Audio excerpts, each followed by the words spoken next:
இன்னைக்கு நம்ம எங்கே போகிறோம்? ஹாஸ்பிட்டலுக்கு. Hi friends. இன்றைக்கி ஒய்ஃபோட 8வது மாதம் செக்கப்புக்கு தான் ஹாஸ்பிட்டல் வந்திருக்கோம். ஹாஸ்பிட்டல்னால் இது ப்ரைமரி ஹெல்த் சென்டர். வீட்டிலேருந்து ஸ்ட்ரெயிட்டாக ஹாஸ்பிட்டல் வந்துவிட்டோம். ஹாஸ்பிட்டல்லேருந்து இறங்கி அப்படியே ஹாஸ்பிட்டல் உள்ளாடி பார்த்திங்கன்னா இப்போ நம்ம போக போகிறோம். ஓகேவா? ஸோ அதான் நீங்கள் பார்த்துட்ருக்கீங்க. ஸோ இது ஃப்ரண்ட் சைடு இப்படி தான் இருக்கும். அப்புறம் இன்டர்ஃபேஸ் எல்லாமே இப்போ பார்த்திங்கன்னா காமிச்சு தரேன். ஸோ மறக்காமல் சேனல் சப்ஸ்கிரைப் பண்ணாமல் பார்த்துட்ருக்கோம். மறக்காமல் சப்ஸ்கிரைப் பண்ணுங்கள். நிறைய பேர் பார்க்குறீங்க, ஆனால் சப்ஸ்கிரைப் பண்ணாமல் பார்த்துட்ருக்கீங்க. இதான் ஃப்ரண்ட் சைடு. ஓகேவா? ஸோ மறக்காமல் அந்த சப்ஸ்கிரைப் மட்டும் பண்ணி விட்ருங்க. அப்புறம் உள்ளாடி வந்துவிட்டோம். அப்புறம் வெறும் வயிற்றில் இன்றைக்கி பிளட் செக்கப் கொடுக்கணும்னு சொல்லியிருந்தாங்க. அதனால தான் காலமே ஹாஸ்பிட்டல் ஓப்பன் பண்ணுறதுக்கு முன்னாடி நாங்கள் தான் பார்த்திங்கன்னா ஃபஸ்ட்டாக வந்தோம். ஃபஸ்ட்டாக உள்ளாடி அட்மிஷன்லாம் போட்டுட்டு உள்ளாடி போயிட்டோம். அட்மிஷன் தானே, துண்டு எடுத்துகிட்டு ஆமாம் உள்ளாடி போயிட்டோம். அப்புறம் ஒய்ஃபுக்கு கையில் இன்ஜெக்ஷன் குத்தி பிளட் எடுத்தாங்க. ஹாஸ்பிட்டல் ஒவ்வொரு வாட்டி ஹாஸ்பிட்டல் போகும்போதும் ஸ்கேன் எடுக்க போகும்போதும் பிளட் செக்கப் பண்ண போகும்போதும் ரிப்போர்ட்டில் பிளட் இல்லை இல்லைன்னு பார்த்திங்கன்னா எழுதி கொடுக்குறாங்க. அவங்களே பார்த்திங்கன்னா ஹாஸ்பிட்டல் போகும்போது எப்போ போனாலும் வீக்லி ஒரு வாட்டி பார்த்திங்கன்னா லிட்டர் கணக்கில் ரத்தத்தை பார்த்திங்கன்னா உறிஞ்சு எடுக்கிறாங்க சிரிஞ்சு வச்சு. எதுக்கு இந்த மாதிரி பண்ணுறாங்கன்னு தெரியல.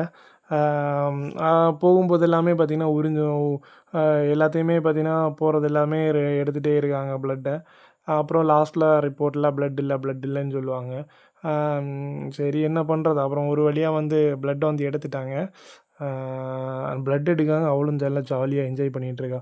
பிளட்டை எடுத்துகிட்டு அதுக்கப்புறம் வெயிட் செக் பண்ண சொன்னாங்க. வெயிட் செக் பண்ணி பார்த்தேன். இதில் கரெக்டாக தெரியாது. நம்ம மேலே கொடுக்குறேன். வெயிட் பார்த்திங்கன்னா கரெக்டாக 67.8 சம்திங் இருந்துச்சு. அப்புறம் கொஞ்சம் நேரம் ஒரு ஒன்றரை மணி நேரம் வெயிட் பண்ண சொன்னாங்க.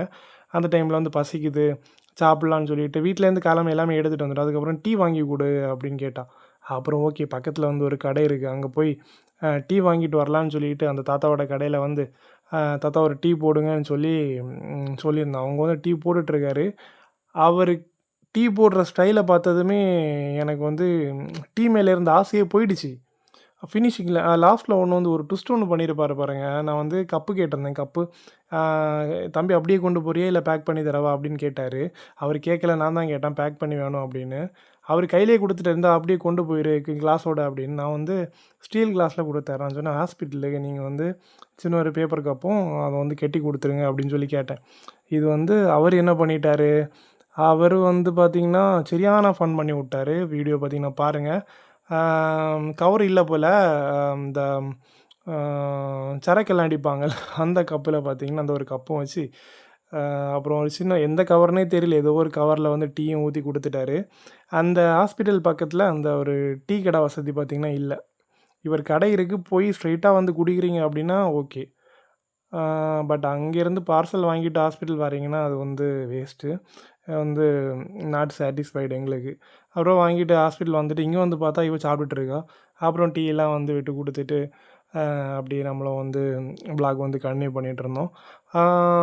அப்புறம் அப்புறம் ஹாஸ்பிட்டலில் பேபியோட ஹார்ட் பீட் ஆமாம் ஹார்ட் பீட் செக்கப் பண்ண கூப்பிட்ருந்தாங்க. பேபியோட ஹார்ட் பீட்டு. அப்போது என் ஒய்ஃப் கேட்டு பர்மிஷன் கேட்டு என்னையும் உள்ளாடி அலோவ் பண்ணாங்க பேபியோட ஹார்ட் பீட் சவுண்ட் கேட்குறதுக்கு. ஸோ அப்படியே ஹார்ட் பீட் கேட்குற அந்த அந்த ஒரு ரூமுக்கு போயிட்டோம். அந்த ரூமுக்கு போனதுக்கப்புறம் அவங்க அந்த பேபியோட பொசிஷன்லாம் செக் பண்ணி அந்த இடத்துல கரெக்டாக என்னமோ ஏதோ ஒன்று வச்சாங்க. அது வச்சு அந்த ஸ்பீக்கரில் சவுண்டு கேட்டுச்சு. பேபியோட ஹார்ட் ரேட் அதில் ஹார்ட் ரேட்டும் கேட்டுச்சு. அந்த ஹார்ட்டு ரேட் எவ்வளோ இருக்குது எல்லாமே 150க்கு உள்ளாடி தான் இருந்துச்சு. 150, 149, 147. ஸோ இந்தந்த ரேஞ்சில் தான் இருந்துச்சு. ஸோ இதோட வ்ளாக் பார்த்திங்கன்னா முடிஞ்சிச்சு. லாஸ்ட்டில் ப்ரெஷர் செக் பண்ணாங்க. ப்ரெஷர் செக் பண்ணாங்க. அதுக்கப்புறம் எல்லாமே நார்மல்னு சொன்னாங்க. ரிப்போர்ட் நாளை வாங்குன்னு சொன்னாங்க. அதுக்கப்புறம் நாங்கள் கிளம்பிட்டோம். ஸோ இதோட இந்த வீடியோ பார்த்திங்கன்னா முடிஞ்சிச்சு.